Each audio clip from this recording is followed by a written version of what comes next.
Meg trundled slowly up the inside lane of the motorway, hoping she looked braver than she felt.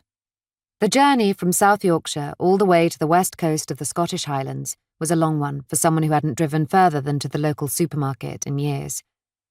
Her husband, Michael, had always insisted on driving, telling her she didn't have the confidence and that he'd be happier behind the wheel. She'd had a few cautious, experimental trips since selling her little car and buying the camper van, but nothing to prepare her for a drive of over 400 miles. Her little corgi, Eliza, sat beside her on the passenger seat, strapped into her little doggy harness and looking out of the window with her habitual, cheerful curiosity. It was funny, Meg thought, that there was something about a camper van that just seemed to intrigue people. Before signing on the dotted line at the showroom and handing over a hefty sum in exchange for a set of keys for the 6-month-old van, she'd never so much as looked inside one. Selling up everything she owned and buying a house on wheels had seemed the biggest gesture she could make towards changing her life completely. So, she'd parted with the cash, swallowed any vague sense of unease she might have felt, and decided to go for it.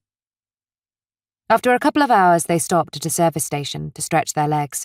There were long parking bays, which were specifically laid out for drivers like her. She pulled in alongside a beaten-up van with stickers all over the back doors, mismatched streaks of paint where the rust had been covered over, and a side door with several dents in it. She was just taking it in when the side door slid open, and a tall boy in his early 20s appeared, a tin mug of coffee in one hand and a half-eaten sandwich in the other. "All right?" He tipped his head in greeting as she put the window down to lean out and double-check she'd parked within the lines. "You've got loads of room there," he said, smiling cheerfully. "Nice van." She looked across into his little house on wheels. Colourful Nepalese flags hung on the wall, and a still steaming kettle stood on top of a blue gas stove. Striped rugs lay on the floor, and the whole interior looked cool and hippie-ish.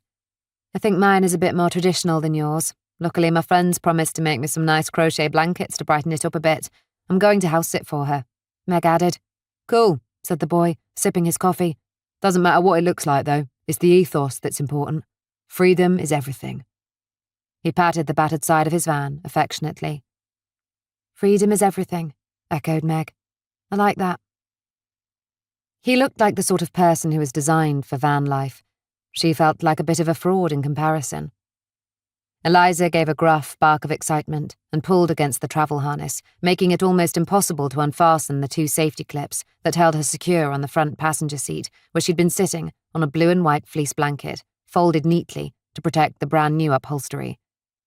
The blanket already had a light dusting of the ever-present golden hairs, which her little corgi left as a calling card wherever she went.